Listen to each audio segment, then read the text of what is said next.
Hello, hello, bienvenue dans cette nouvelle masterclass d'Inbound Marketing France. Vous savez, Inbound Marketing France, c'est l'événement et la base de connaissances pour ceux qui sont professionnels. On va partager les bonnes pratiques du digital. On vise à vous aider à développer votre business.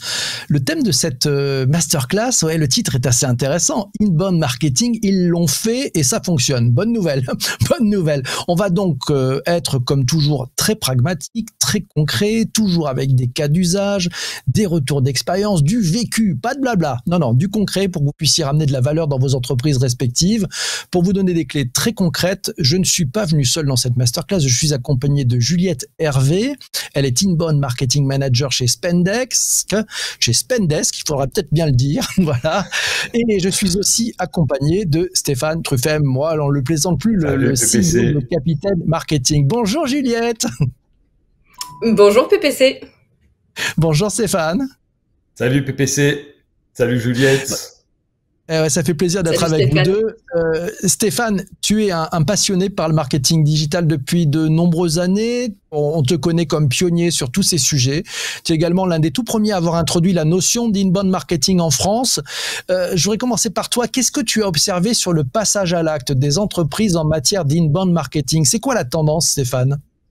Alors la tendance, c'est justement que l'inbound marketing n'est plus une tendance. C'est une tactique marketing qui est aujourd'hui mainstream, qui s'est largement imposée. Alors c'est vrai que ça a eu un petit peu de mal à décoller. Moi, je vais commencer à en parler aux alentours de 2010. J'estime que ça a véritablement pris en 2016. Et puis depuis, je pense qu'une grande majorité d'entreprises aujourd'hui ont à disposition des inbound marketeurs et ont déployé des stratégies inbound marketing. Et d'ailleurs, j'ai fait un petit test avant de vous parler. J'ai tapé inbound marketing sur LinkedIn. 950 000 personnes ont ce terme dans leur 950 000 personnes utilisent ce terme dans leur titre ou dans leur descriptif de poste. Donc c'est la preuve que ça y est, l'inbound marketing est installé et c'est plus vraiment une tendance. C'est une pratique aujourd'hui qui est mainstream et à juste titre, c'est très bien. Super. Alors, juste après cette masterclass, je pense qu'on va demander le million, après les 950 000. J'espère bien. J'espère aussi. J'ai passé le micro à Juliette. Juliette, Inbound Marketing Manager chez Spendesk. En deux mots, pour celles et ceux qui ne connaissent pas encore Spendesk, qu'est-ce que c'est et c'est quoi votre business model? Oui, alors Spendesk, c'est une solution de gestion des dépenses professionnelles. Donc vraiment tout ce qui va être notes de frais, factures fournisseurs, vraiment tous ces achats-là qui sont compliqués en entreprise. On essaye vraiment de tout simplifier pour les équipes finance et faire une solution aussi qui soit utile aux utilisateurs finaux, aux collaborateurs. Une solution intuitive. Et donc notre business model, c'est qu'on propose 3 formules avec des vraiment très personnalisables et une formule abonnement sans engagement. Ok, bon, c'est super simple. Bravo pour cette concision. Stéphane, question pour toi. En synthèse, c'est quoi les problématiques des entreprises qui les amènent à mettre en place une stratégie d'inbound marketing? La première problématique, c'est quand même le constat que les tactiques intrusives qu'on opérait par le passé ne fonctionnent plus. Donc, à un moment donné, il va falloir réintroduire de la valeur finalement dans son discours. Donc ça, je pense qu'aujourd'hui tout le monde est ok pour dire que du phoning sauvage, dire que des campagnes d'email marketing sauvage ne détruisent plus de valeur qu'elles n'en créent. Et puis une deuxième tendance également qui est importante, on voit le why à la Simon Sinek ou dans tous les cas les entreprises qui ont de plus en plus intérêt à redonner du sens à leurs activités, et l'inbound marketing est un super canal pour donner la preuve, grâce notamment à des contenus, à la diffusion de contenus, donc donner la preuve de leur claim, finalement, de leur why ou de leur apport de sens sur un marché. Ok, alors merci beaucoup. Je me tourne maintenant vers Juliette.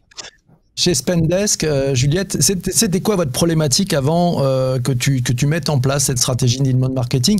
Qu'est-ce qui vous a amené à vous y mettre pour de vrai? Alors en fait, on avait historiquement chez Spendesk une approche très outbound. Comme on disait, hein, une approche beaucoup plus classique, à l'ancienne, du commercial qui toque à la porte, hein, pas vraiment, mais qui appelle en tout cas. Et en fait, on s'est rendu compte que en mettant en place donc une stratégie inbound marketing, les résultats étaient vraiment impressionnants. On se rendait compte que, par exemple, il suffit qu'on ait beaucoup moins de commerciaux pour gérer les deals qui viennent de l'inbound par rapport à de l'outbound. Donc le retour sur investissement, est vraiment très très conséquent. Et en fait, cette approche plus subtile auprès de nos leads est vraiment appréciée et ça nous permet vraiment d'amener très doucement les personnes vers Spendesk. D'accord, donc ça c'est plutôt pas mal. Donc le titre de cette masterclass c'est ils l'ont fait et ça fonctionne, c'est plutôt une bonne nouvelle. Autre question pour toi Juliette, c'est long à mettre en place une stratégie d'inbound marketing? Ça se passe comment? C'est assez long. Une bonne stratégie d'inbound marketing, en fait, elle est jamais finie déjà. Elle est toujours, elle continue constamment. On continue à tester, à améliorer, à optimiser.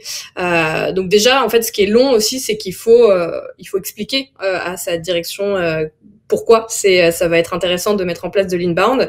Il va falloir avoir un budget, il va falloir potentiellement recruter des personnes aussi en interne ou bien passer par des freelances pour créer en fait tous les contenus qu'il va falloir dans son funnel de conversion. Donc c'est ça aussi qui prend du temps, c'est mettre en place tout ça et que ça fonctionne bien.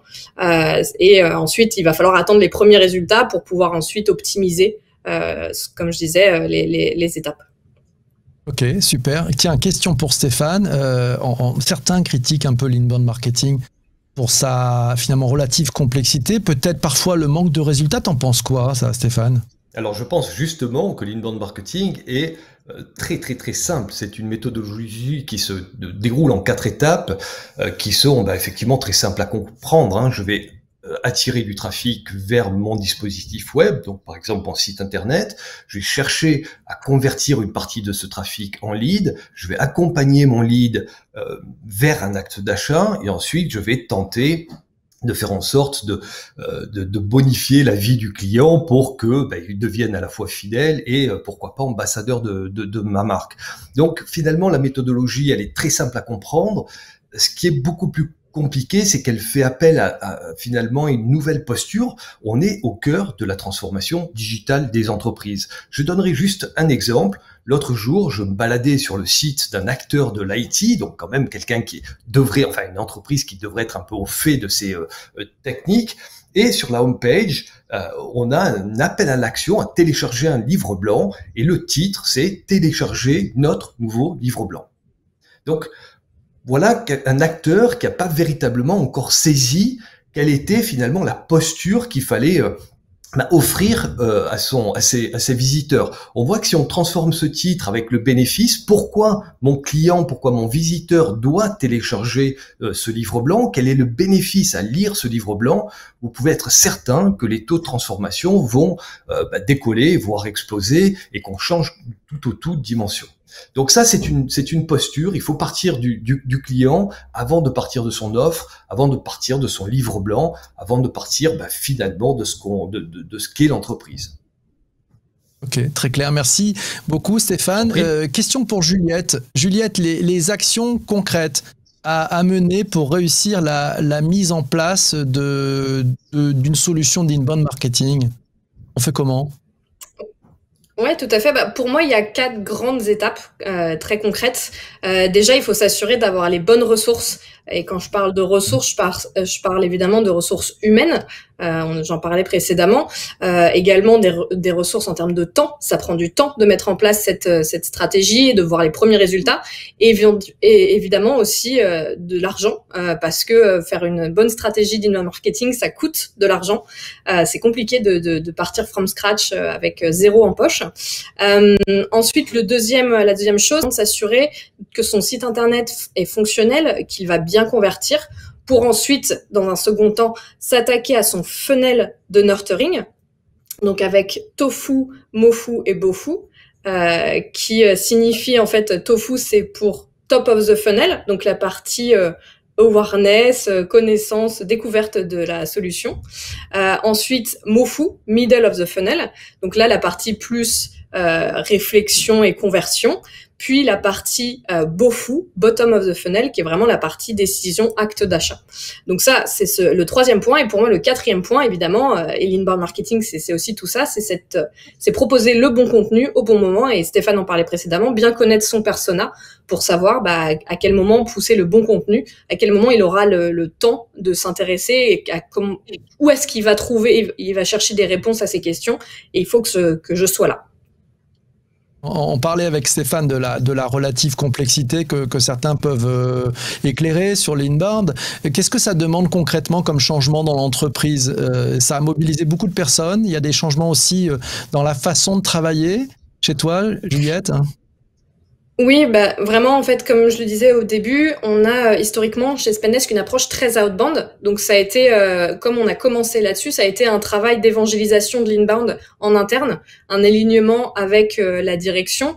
Nous, on est une start-up, donc également un alignement avec nos investisseurs qui sont à prendre en compte. Et ensuite, ça va être trouver et travailler avec la direction justement et l'équipe finance pour débloquer le bon budget pour pouvoir mener à bien les missions et pour observer des résultats à la fois rapidement mais en même temps amener des leads de qualité. Et donc aujourd'hui, l'équipe marketing de Spendesk, c'est une vingtaine de personnes avec une équipe demand gen, une équipe design, une équipe PMM pour Product Marketing Manager et une équipe également communauté et communication. Ok, tiens, alors on va aider un peu celles et ceux qui nous regardent en ce moment, voilà, les participants à cette masterclass. C'est quoi l'argument que vous avez utilisé, que tu as utilisé pour convaincre ton patron de passer à l'acte de l'inbound marketing? Et tu t'es pris comment? Tu as réussi comment à lui dire on y va, on y va? Déjà, c'est tout simplement les chiffres en fait. Bon, les chiffres, ils arrivent pas tout de suite et c'est ça qui peut faire peur au début à des dirigeants, c'est que le marketing, c'est pas on fait un contenu et ça y est, le biz arrive quoi. Donc c'est juste lui expliquer que le ROI il prend un peu de temps, mais que en menant telle action, dans potentiellement 3-6 mois, on va observer ces résultats-là. Et donc, c'est vraiment travailler, s'aligner bien avec l'équipe commerciale aussi pour que les objectifs soient bien alignés et que les deux équipes se comprennent bien pour éviter toute frustration. Mais donc voilà, ça a été vraiment... Aujourd'hui, les chiffres le montrent et les chiffres montrent que notre dirigeant avait tout à fait raison de nous faire confiance sur l'inbound parce qu'aujourd'hui, en gros, 50% de notre activité provient de l'inbound, 50% de l'outbound, sachant que si on regarde un petit peu l'équipe, comment elle est composée, l'équipe commerciale, on a une trentaine de personnes dans l'équipe commerciale France, 3 sont des sales inbound, donc 3 sur 30 génèrent 50% de l'activité qui provient du marketing. Là, c'est l'argument qui tue, bravo, c'est très bien. Un des points que j'ai aussi, c'est bien, ça tape pas mal, c'est bien. Quel est le point sur lequel le project owner sur l'inbound, la personne qui va mettre en place l'inbound marketing dans son entreprise, elle va être particulièrement challengée? Tu t'es fait un peu challenger sur quoi, en fait, Juliette, quand tu l'as monté? C'est vraiment ce que je viens de dire sur le ROI en fait. Ça fait peur parce que c'est beaucoup d'argent qui sont investis pour des choses qui sont parfois assez peu palpables. Si on prend par exemple tout ce qui est les KPI de brand awareness, de connaissance et de visibilité de la marque. Par exemple, on a payé des articles dans des magazines financiers parce que nous on s'adresse aux financiers, des magazines papier, on n'a aucune concrètement, on peut pas savoir ce que ça va donner. Donc c'est vraiment le ROI ensuite sur les actions plus concrètes où ça va être les téléchargements de livres blancs, où ça va être les inscriptions à des webinars, où ça va être les publicités sur AdWords. C'est ça qu'on va vraiment prendre en compte. Et donc le ROI en fait, c'est vraiment ça qui est très challengeant et cet alignement avec l'équipe commerciale et eux ont des objectifs très court terme d'un mois sur l'autre, d'un certain nombre de leads et de MQL qu'on doit leur envoyer. Et à côté, pouvoir aussi faire ces actions marketing de fond pour mettre en place la stratégie d'inbound marketing vraiment dans son ensemble et qu'elle tienne sur la durée et pas faire uniquement des petites choses qui ramènent du lead tout de suite, mais qui tiennent qui ramènent du lead sur la longueur. D'accord. Je vais poser la même question à Stéphane. Stéphane, toi, tu as un poste d'observation assez privilégié sur le marché. De ce que tu as pu observer, le leader, le project owner qui met en place l'inbound marketing dans son entreprise, généralement, il se fait challenger sur quoi, Stéphane? Non, mais je rejoins à 200% l'avis de Juliette. Il va se faire challenger sur le court terme, générer du lead. Or, encore une fois, c'est une nouvelle posture. On va accompagner la transformation de l'entreprise. Il va falloir créer des contenus qui vont être parfaitement en adéquation avec les attentes de ces personas. Donc tout ça demande aussi, quand on démarre d'une page blanche, un petit peu de tâtonnement, de test and learn quelque part pour apprendre. Hein. C'est très très rare finalement qu'on ait des résultats comme ça pile poil et qu'on vise le cœur de cible. Donc il faut un petit peu de temps. Il faut un petit peu de temps et là c'est très très très très important que la direction générale soit embarquée et comprenne finalement où est-ce que l'inbound marketeur doit aller et quels sont les moyens dont il a besoin pour atteindre des objectifs. Voilà. Donc ça, c'est un premier écueil, c'est que très souvent, la direction générale dit bon, allez, ok, faites un petit test dans votre coin, et puis finalement, on n'a pas véritablement les moyens pour obtenir les résultats escomptés. Et puis, deuxième écueil, c'est que souvent, et ça je l'ai vu, alors c'est heureusement un petit peu moins fréquent aujourd'hui, c'est qu'il y a encore le silo entre le marketing et les ventes. Donc, on arrive à générer des leads inbound qui ne sont pas traités par les commerciaux. Voilà. Donc, finalement, c'est à pure perte. Ok, en pure perte. Bon, alors autre question pour toi, Stéphane. Question un peu longue, réponse plutôt courte. Par contre, il y a de nouvelles méthodologies qui semblent faire de l'ombre à l'inbound marketing. Je pense notamment à l'ABM ou au growth marketing. Est-ce que c'est un peu le champ du cygne pour l'inbound, Stéphane, ou pas du tout? Non, le champ du cygne, non, pas du tout.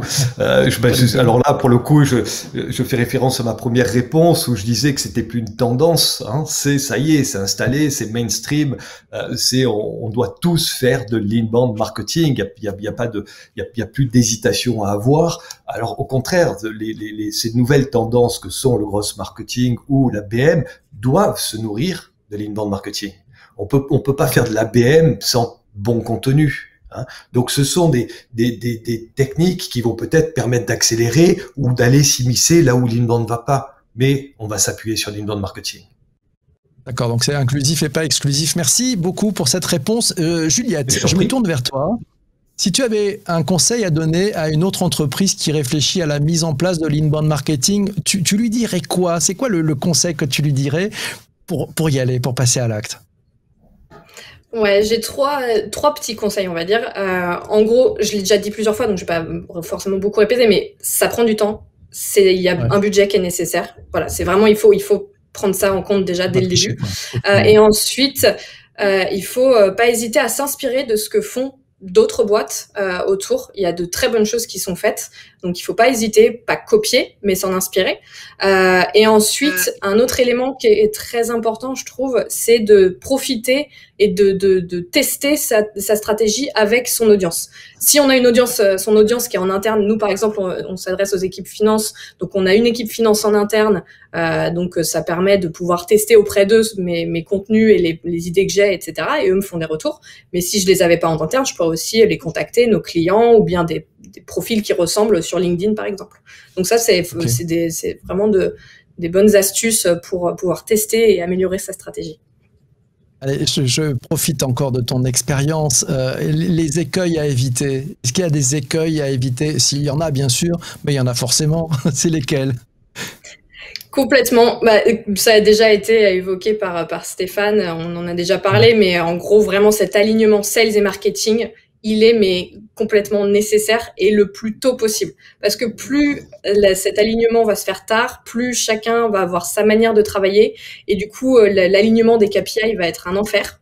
Donc vraiment, ça, c'est l'écueil numéro 1. C'est cet alignement. Il faut s'assurer que tout le monde a bien compris le job des autres et les problématiques des autres, que les KPI, donc les objectifs, soient alignés et qu'il y ait des routines mises en place. Nous, c'est ce qu'on a mis en place, des routines régulières où on échange entre sales et marketing. Ok. Autre question, tiens, chez Spendesk, est-ce que vous pensez que ce type de solutions liées à l'inbound marketing font avancer le métier? Et si oui, pourquoi? Oui, parce que c'est l'inbound marketing, le marketing en général et l'inbound marketing également, ça évolue tellement vite en fait il faut toujours chercher. Et en fait, la question qui était posée précédemment sur le growth marketing et l'ABM, pour moi, c'est de l'inbound marketing. Enfin, ça fait partie d'un tout. Et en effet, il y a l'ABM qui est pour moi, oui, une approche encore plus personnalisée de l'inbound marketing, qui est déjà une approche personnalisée. Donc ouais, ça permet vraiment ça évolue tellement vite qu'on peut pas louper un moment. Il faut vraiment rester toujours à la page et pas hésiter à échanger avec ses pairs, à participer à des événements comme aujourd'hui où on peut récupérer plein d'astuces pour ensuite les mettre en place. Ok. Autre question, ça c'est pour toi maintenant, Stéphane. Qu'est-ce que tu conseillerais à celles et ceux qui nous regardent? Qu'est-ce que tu leur conseillerais puisqu'ils souhaitent peut-être se lancer pour optimiser leur démarche d'inbound marketing? 2-3 conseils à leur donner comme ça, Stéphane. Le premier conseil qui est absolument capital, c'est de véritablement s'intéresser à leurs clients, à leurs personas. Donc on a toujours l'impression de mettre son client au cœur de ses processus, on a toujours l'impression de bien connaître ses clients, c'est rarement le cas. Il faut, c'est pas très joli, mais il faut rentrer dans le cerveau de son audience pour véritablement comprendre ce dont elle a besoin. Et finalement, c'est à partir de là où on va pouvoir développer des contenus qui ont un véritable impact sur son marché. Donc, chercher avant tout à bien comprendre les besoins de ces audiences et comment je peux apporter de la valeur avant même de chercher à vendre. Ça, c'est absolument une posture qui est comment dirais-je, qui est dans l'ADN de l'inbound marketing. Si vous cherchez trop tôt à vendre, vos contenus vont paraître un petit peu fake. On va se dire tiens, voilà, c'est quelque part c'est un piège. Donc il faut véritablement faire preuve de générosité et vous verrez que c'est inbound. Il y a des gens qui vont venir à vous, qui vont s'intéresser à vous et qui, in fine, vont s'intéresser à vos offres et vont se convaincre eux-mêmes. Et c'est ça la beauté de l'inbound marketing, c'est que finalement les efforts commerciaux derrière, Juliette disait, c'est 3 commerciaux contre quasi 50 pour les mêmes résultats. Incroyable. Donc, vous voyez l'impact. Voilà. Donc, générosité. Vous verrez que le retour est absolument excellent. Voilà. Okay. Et puis, donc, si je peux me permettre, également, le fait que, en se rapprochant comme ça de ces cibles, on va progresser également sur la connaissance de son marché et on devient beaucoup plus finalement percutant et performant. Donc ça, c'est aussi très très important. Ok, merci beaucoup. Plaisir d'offrir, joie de recevoir. J'ai bien compris. Plaisir d'offrir, joie de recevoir. Même question pour toi, Juliette. Qu'est-ce que tu conseillerais à nos auditeurs, à nos participants qui souhaitent se lancer, optimiser leur démarche d'inbound marketing? Quelques conseils comme ça. C'est vrai, je suis complètement d'accord avec Stéphane sur il faut connaître ses personas pour bien se positionner, bien préparer son messaging, savoir comment on s'adresse à ces gens-là. Ensuite, je l'ai déjà dit, l'alignement avec l'équipe commerciale pour que ensuite tous travailler en bonne intelligence, mettre en place les bonnes routines. Ensuite, vraiment sur la partie plus marketing, vraiment travailler son funnel et jamais s'arrêter de le travailler, toujours optimiser, toujours continuer pour vraiment promouvoir le bon contenu au bon moment, à la bonne taille d'entreprise, etc. Et ne jamais arrêter, ne jamais se dire c'est bon, j'ai fini, mon funnel fonctionne, j'ai mes leads, ça peut toujours être mieux, il faut toujours remettre à jour son contenu, enfin il y a toujours beaucoup de choses à faire en inbound, donc c'est ça qui rend aussi la chose très très challengeante et intéressante. Oui, on sent bien que c'est vivant, hein. C'est très vivant. Allez, cette masterclass touche presque à sa fin. J'aimerais avoir votre mot de la fin à tous les deux, un peu un message clé à propos de l'inbound marketing. J'aimerais qu'on commence par toi, Juliette. Ton message clé.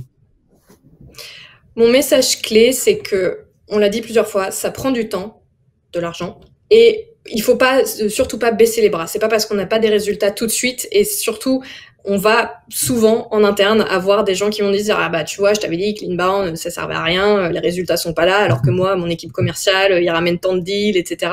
Surtout ne pas se laisser abattre par ces gens-là, continuer à prouver, à montrer, à les accompagner et les résultats vont venir à moyen et long terme, les résultats vont être là et ensuite ils vont être stables. Donc vraiment ne pas se laisser abattre et toujours continuer. Ne lâchez rien, ne lâchez rien. Ok, Stéphane, à ton tour, en guise de conclusion, ton mot ou plutôt tes mots de la fin. Je reprendrai ceux de Juliette quand elle disait c'est finalement un jeu sans fin. On va chercher à optimiser nos KPI, nos résultats. Pourquoi? Pour enrichir l'expérience client.